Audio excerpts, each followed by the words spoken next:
Hi, this is Decelany, and welcome to episode 24 of 90s Overlooked Underheard. So before we kick off today, just one of those quick occasional reminders I throw in. This is 90s Overlooked Underheard.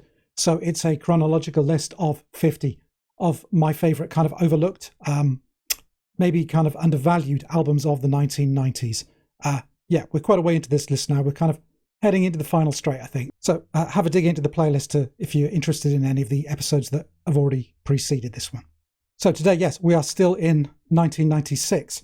And in fact, there's not much of an opening spiel for this one today. So I'm just going to get straight into it. We will find out that there is a small link between the two bands later on.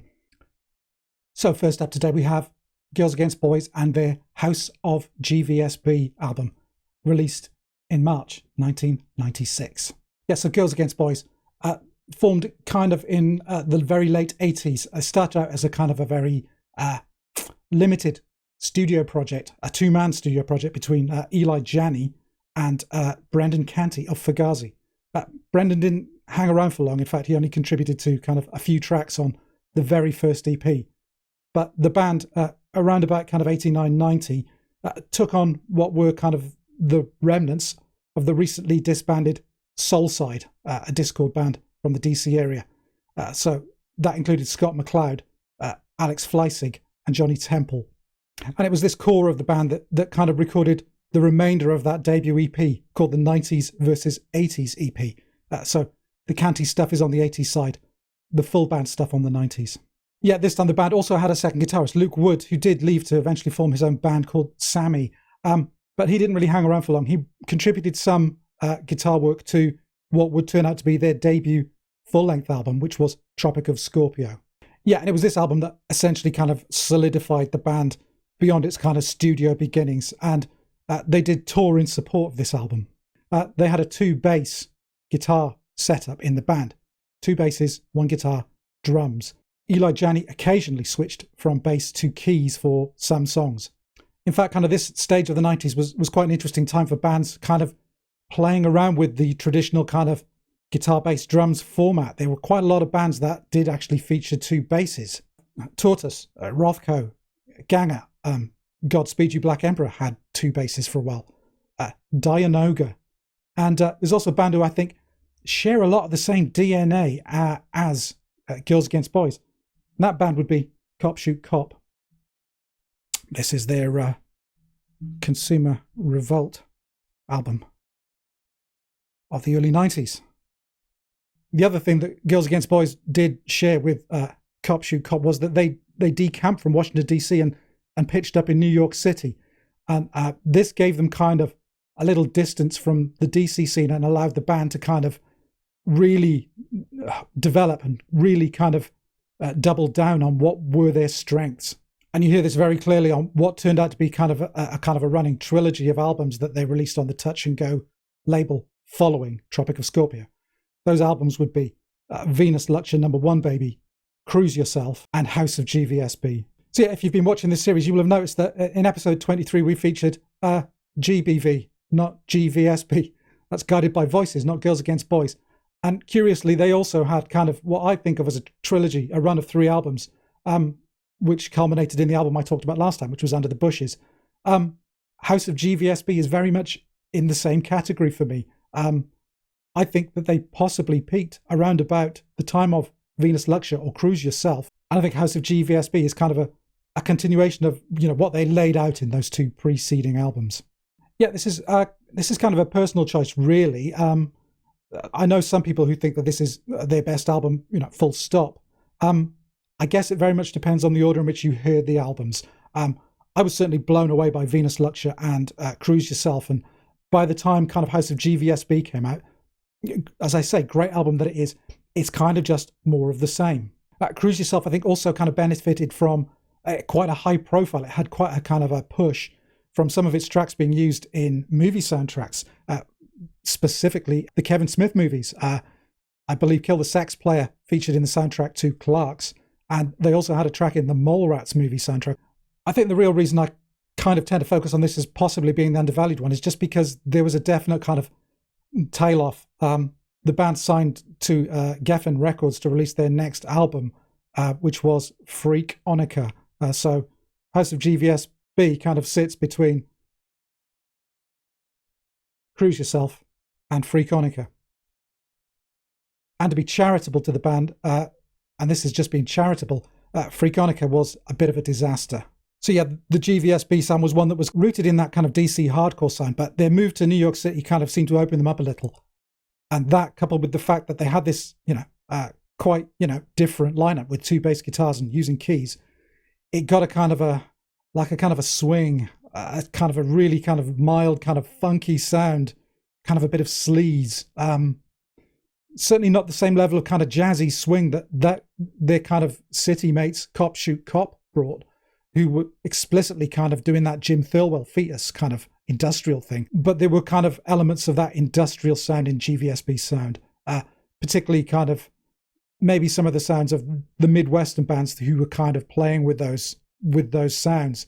Certainly bands like Big Black. Yeah, the problem with the follow-up Freakonica is that it really kind of heightened the industrial sound, and it went for this kind of lighter, cleaner, almost kind of more techno kind of metal sound, which really detracted from the uniqueness of the band. It just made them sound like, any number of other kind of new metal acts of the late 90s, think, Limp Bizkit or Linkin Park. So yeah, I think this decline in what they were doing is kind of why I would put House of GvsB as slightly undervalued, because Freakonica is such a great big kind of blot on their copybook that it kind of taints the latter end of that 3-album run, great as it was. Girls Against Boys never dissolved, but their output was kind of patchy over the following kind of decades. There was another album. They did some soundtrack work, but other members of the band kind of moved on and started doing other things. Most famously of all, Eli Janney became part of the house band for the Late Night with Seth Meyers show, along with Fred Armisen, another old punk rocker. So to celebrate the 25th anniversary of House of GvsB, the band are actually celebrating with an anniversary tour, which got slightly delayed by the COVID pandemic, but I believe those dates are kind of happening as we speak. So yeah, that Girls Against Boys sound, again, yeah, just to kind of reiterate, you get a dash of DC hardcore punk, you get some kind of industrial kind of sounds. Yeah, like I say, Big Black, maybe Killing Joke, maybe a dash of the Young Gods too, but kind of with this kind of sleazier, laid back, kind of slightly funky, groovy kind of big city thing. Yeah, one of the basses plays the traditional kind of low end anchoring role, and Eli Janney's bass tends to kind of take a more melodic, a more kind of textural role, which is what gave him the kind of the space to move to keyboards when he felt he could do something a little more interesting on keys. And a large part of this kind of sleazier, kind of more grubby sound definitely comes down to Scott McCloud's vocals. Very kind of semi-spoken, very sardonic, very kind of slightly humorous, sending up kind of, all these kind of tropes of success and glamour. Yeah, you listen closely and they're pretty sharp and they're clearly not taking themselves too seriously. But yeah, one of the more unique vocal styles of kind of US underground bands, I think, of the 90s. So on to some key tracks of the album. Yeah, Superfire was the lead single with this kind of scouring, kind of acid wah-wah guitar. This really strange kind of clip, strangely dissonant but funky riff. Huge pummeling drums and this distorted bass line kind of pinning it down. Yeah, McLeod sings, "Don't you know it? Nothing satisfies." Yeah, it's got these haranguing, kind of distorted, kind of hollering backing vocals too. Yeah, it manages to get this kind of sleazy sound, but hooks it up to a very anthemic, very wired sounding number. It's a very cool single. Yeah, Disco 666 it kind of hooks up this kind of maddening, kind of gritty little synthy organ kind of riff, a little motif to these kind of hopping, skipping drums. Yeah, it's got a really kind of interesting minor key kind of chord turn right in the bridge, which kind of turns the song around, gives it a kind of a haunted house kind of feel, along with these kind of cheesy keyboards. Yeah, pretty cool. So the kind of music you like opens with this kind of staccato, really funky little riff, and then kind of eases down into this low, breathy, kind of slightly jazzy interlude with very kind of slinky bass line, and Scott McCloud kind of really oozing through the microphone on this one. Yeah, and it throws you. You get these kind of manic guitar kind of intrusions, swinging the song between these two extremes. Yeah, very cool again. Yeah, another drone in my head rides this really oppressive, really gritty bass guitar kind of drone. This one builds a lot of tension. Say goodnight to the sound system one more time, McLeod sings in this one. Yeah, I find this one quite reminiscent of one of their greatest earlier tracks, Bulletproof Cupid, from the Venus Luxure #1 Baby album. Yeah, this is a great song. And yeah, and then they could do a kind of a lighter, kind of bouncier, more fun kind of thing. The track Wilmington has got this kind of vacillating kind of chord progression, rising up and down, with a pretty simple kind of but very propulsive drum beat going behind it, and a great keyboard riff in the chorus. Baby's Dress is on Fire is the big hook line in this one that Scott McLeod sings. Yeah, it's really good to hear this one on the album. Apparently it was rescued. It was going to be a B-side. It was going to be the B-side to Superfire, but Corey Rusk of Touch and Go really kind of pushed the band hard to say, we need this one on the album. And I agree. It's one of my favorite tracks on the album. Yeah, so House of GvsB. I think this might be the overlooked one of the band's kind of discography, but I think a lot of people might disagree. If you do disagree, please comment below. Let me know which you think might be the one that you think is given kind of short shrift. So on to today's second album, and we have The Architect by Elevate, which was also released in March of 1996. Now this is a tricky one. There is pretty much zero trace of this band out there in all the usual places you might look. There's no Bandcamp, there's no Spotify.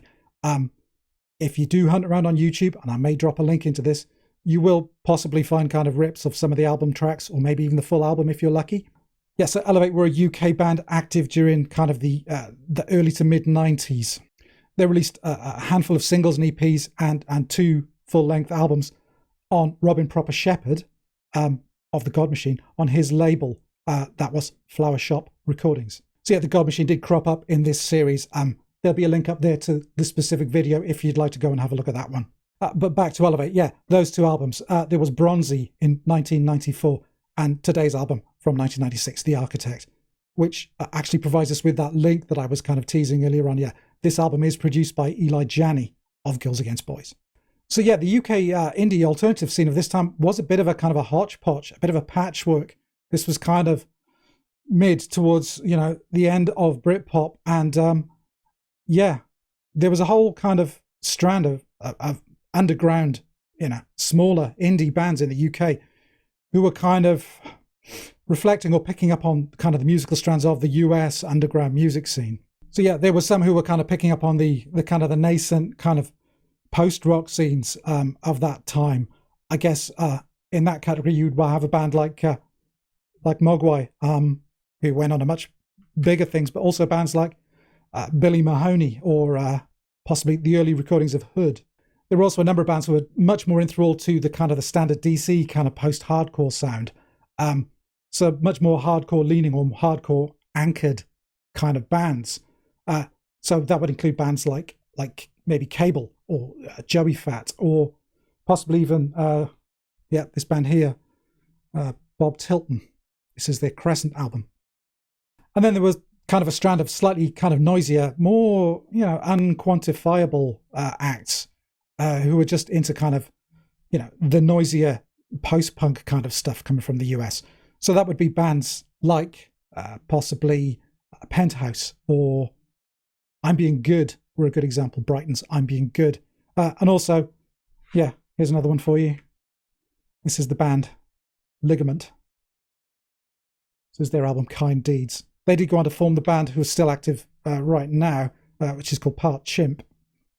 So yeah, Elevate sits somewhere in this kind of quite patchwork scene. A lot of the bands would share bills despite having differences in their sound. And you definitely see a lot of them supporting kind of touring US bands. I certainly remember seeing Elevate around about this time. In fact, I have a poster on my wall, which I will show you, of their tour to promote The Architect. But I also remember seeing them supporting Fugazi at the Brixton Academy, circa around about 1995, I think. So Elevate were Graham Miles, James Elkington, Paul Collier, and Tim Ward on vocals. Yeah, and the band were kind of quite a neat mix of the kind of that kind of slint style post-rock dynamics, but with more of a kind of a UK post-punk leaning vocal sound. Certainly you hear a little of the fall in there, something that Scott McLeod of GvsB was always accused of as well. But I think the other thing that kind of gives Elevate a uniqueness is there's a kind of a bluesier, rootsier, almost folkier kind of influence in the guitars. Sometimes they start kind of meshing in a pretty way, which kind of a lot of their contemporaries weren't doing, I think. Yeah, there's an odd kind of restlessness in Elevate's sound, as there is in GvsB, which makes them kind of quite hard to pin down to one specific genre. So some key tracks from The Architect. The opener, Slow Speed to Harbour. It begins with this kind of juddering, huge Bonham-esque drums, and you get a squall of like slide guitar, this punctured riffing sound. Tim Ward sings, "It's a vicious tale." His lyrics are kind of distorted, semi-spoken. Yes, this is a really arresting opener. It grabs your attention immediately, and it kind of winds down nicely towards the end. It kind of relaxes a little, but that just leads you into the second track, General Purpose, which is this maelstrom of buzzing, almost Fugazi-ish kind of guitar. Really guttural, kind of low down bass on this one. And then you get these kind of stabs of discordant Sonic Youth style harmonic guitar in the bridge sections. Yeah, this is really amazing stuff, I think. And this is the song where Ward sings, "I ridicule the mainstream." Really jumps out, that one. Yeah, the track Mattress. The guitar sound on this reminds me of that weird kind of gritty, compressed, kind of clanging noise that Mark Riley kind of pulled out of his guitar in the early days of The Fall. It's this repetitive riff circling around these huge, thunderous kind of drum patterns. Again, Ward sings, "The outstanding features of this cold and clement land are this." Very fractured, very kind of surreal lyrical style. This is only a short track. It's very brief. But again, it really grabs your attention. It's very dramatic. And then midway through the album, they really kind of bring the pace down a little with The Resin World. It's got this hypnotic kind of tick-tocking bass riff. Very jazzy kind of brushed drums. This is the one that kind of really conjures up a slightly slintier atmosphere. But there's some really beautiful guitar tones and textures on this one. And you really appreciate the change of pace in the album. There's another track later called Oils, which does a very similar thing, performs a very similar function. Really great sequencing of tracks on this album too. And finally, I'll bring up Tuxedo Mouthpiece. And I think this is the one which shows the most kinship with Girls Against Boys. Remember, Eli Janney was producing this one. Yeah, it's got these kind of cool warbling kind of keyboards which frame this really jumpy chorus. This is my bag of tricks. Can you lip read? Sings Tim Ward. This one reminds me very much of Scott McLeod's lyrics. Yeah, this one has some really kind of cool bluesy guitar interplay throughout it as well. It's a real fun one, this. Yeah, this record is a little harder to find. Like I say, I will try and pop in a link where you can hear it, but it's well worth your time. If you need a physical copy, I do see them crop up all the time on eBay, CDs, vinyl, and the like. So, it's well recommended. Anyway, another 2 albums there. We are kind of fast approaching the finishing line. We're getting down to the last 10, I think, in this series. So, if you want to catch up with anything, the playlist will be here or at the end of the video. But please do come back again and join me when I talk about some more overlooked and underheard albums from the 90s. Please do feel free to like or comment below. And subscriptions are always very, very welcome. Thanks for watching.